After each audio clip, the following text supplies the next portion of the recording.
অন্তর্বর্তী সরকারের নেতৃসঙ্গী আন্দোলন সংঘাত, তৃতীয় পক্ষের ইন্ধন খতিয়ে দেখার পরামর্শ। যারা সুবিধা নিতে চায়, যারা পরিস্থিতি অস্থির করতে চায়, তারা তো সে সহিংসতার পথে হাঁটবেই। উদাসীনতা সহ নানা কারণে বাড়ছে মামলা জট, বিচারিক দীর্ঘসূত্রতায় ভোগান্তিতে বিচার প্রার্থীরা।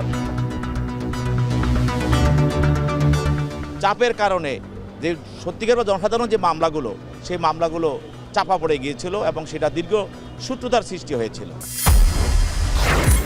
চুক্তির ২৭ বছরেও পাহাড়ে আসেনি কাঙ্ক্ষিত শান্তি, স্থিতিশীলতা ফেরাতে রোডম্যাপ ঘোষণার দাবি।